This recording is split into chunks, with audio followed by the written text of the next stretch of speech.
Bom, é um grande prazer estar aqui com vocês hoje nessa mesa. Agradeço muito o Dr. Botelho por proporcionar essa oportunidade para falar um pouco de dor.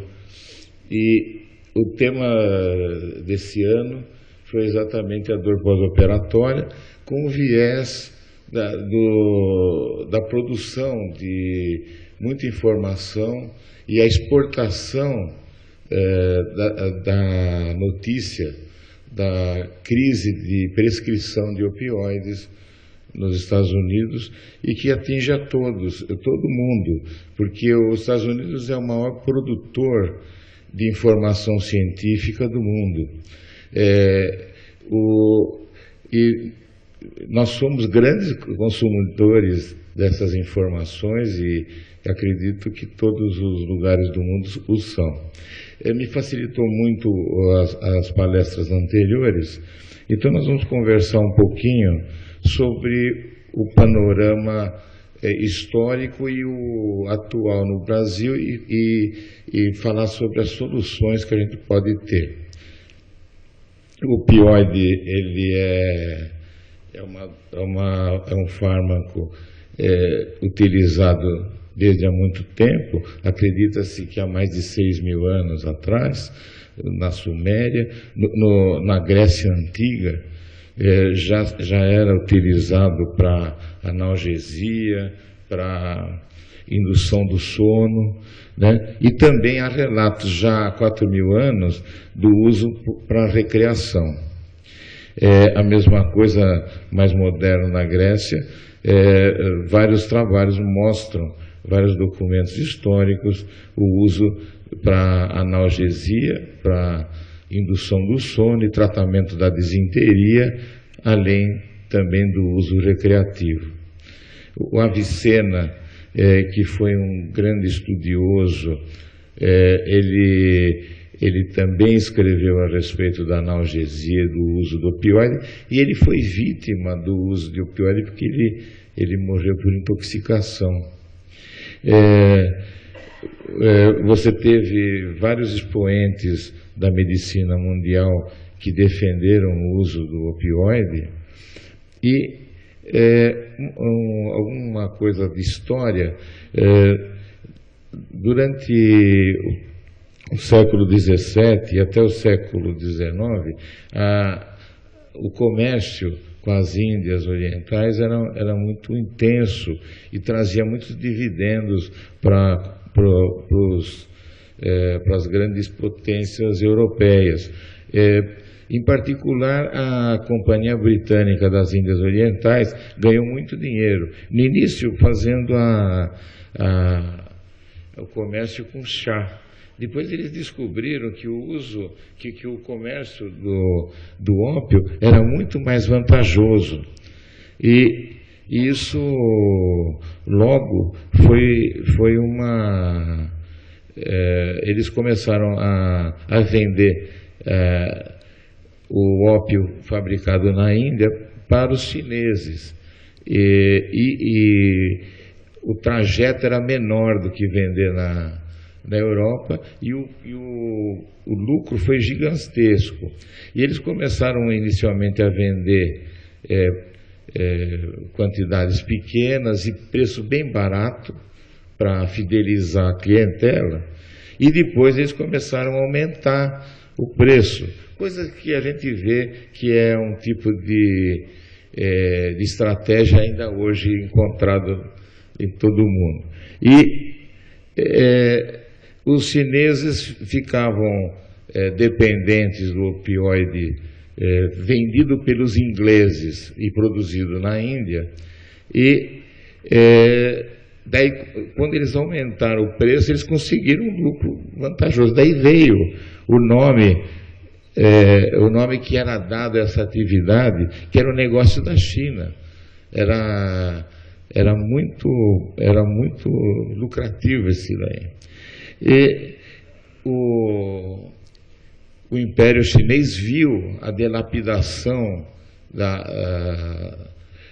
do que estava ocorrendo e decretou a proibição desse comércio. Aconteceram duas guerras entre a Inglaterra e a China, porque a Inglaterra ganhava muito dinheiro com esse comércio. Então, o primeiro cenário que eu queria mostrar era a China tendo problemas com o consumo de ópio, e o grande vilão era a Inglaterra. As duas guerras foram perdidas pela China, não dava para comparar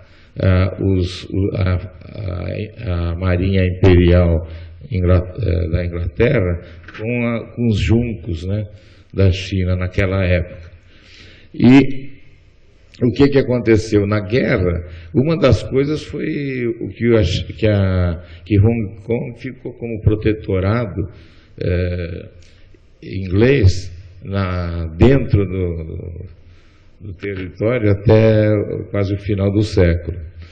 Bom, em 1850, 15 milhões eram fumantes crônicos de ópio na China, que era uma quantidade grande já para aquela época.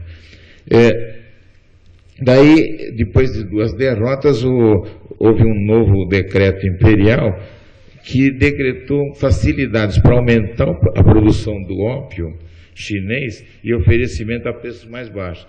Logo, eles conseguiram terminar com aquele comércio. Depois, mais tarde, houve uma migração asiática para a costa pacífica dos Estados Unidos. E como o uso do ópio havia entrado na cultura chinesa, os chineses que migraram levaram o costume de usar o ópio nas casas de fumo. E daí o vilão passou a ser os chineses e o agredido passou a ser os Estados Unidos. Tanto é que o problema ficou tão grave que eles começaram a temer o relacionamento da população americana com os chineses migrantes, porque então eles fizeram uma campanha oficial governamental segregacionistas contra os chineses, e visava separar os americanos, né, dos chineses, que venderam a imagem de que eles eram traidores, mentirosos, e que traziam hábitos reprováveis e que contaminavam a alma pura do povo americano. Eles fizeram até um concurso público para músicas e para ícones, né? E tanto é que o nome Fu Manchu era o ícone do chinês que deveria ser evitado. Eu só estou contando como é que as coisas mudam. Na época, o vilão era o chinês. Assim como para o chinês, o vilão era o inglês. Depois houve as evoluções tecnológicas, desde a medicação, que foram os opioides mais purificados e desenvolvidos, aparecimento da agulha e tal. Então houve uma evolução na parte médica. Depois, recentemente, começou a haver um aumento muito grande de óbitos e abuso de opioides nos Estados Unidos, que já foi comentado. Esse gráfico que eu acho interessante foi quando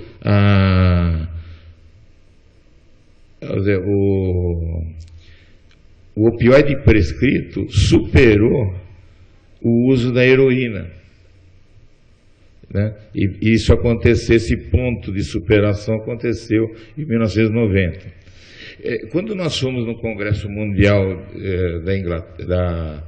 da Itália, nós conversamos muito com os americanos, porque o que tinha acontecido? Tinha acontecido um tsunami no Japão e não pôde haver o Congresso Mundial que estava sendo programado para acontecer no Japão. Então, foi transferido o Congresso Mundial de Dor para a Itália. E lá a gente viu que estava subentendido em muitas palestras o que estava acontecendo, que era a crise de opioides. Foi em 2012 que a crise de opioides foi difundida por todo o mundo. Nós temos um certo controle de opioides que é feita não só pela Organização Mundial de Saúde, mas existe toda uma restrição para a importação. Aqui no Brasil nós temos um controle bastante rígido feito pela vigilância sanitária, né? E nós temos um problema de balança comercial de pagamentos que faz com que a importação seja limitada também. Existe um sistema de cotas e com estocagem mínima. Muitas vezes a gente quer fazer um trabalho científico e o laboratório não tem aquela quantidade mínima para emprestar para você fazer ou doar. Não porque ele não tem a verba, mas é porque não tem o produto, de tão justo que é o sistema de cotas.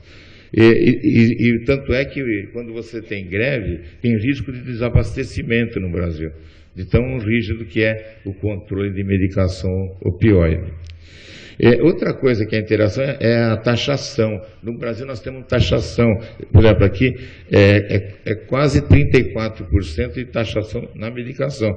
Nos Estados Unidos não tem taxação de medicação opioide. Se você comparar, por exemplo, com a Austrália, nós consumimos 12 miligramas por habitante, e lá eles consomem 500 miligramas por habitante, só para ter uma ideia como o consumo nosso ainda é baixo. Então, no Brasil, nós temos problemas diferentes dos Estados Unidos.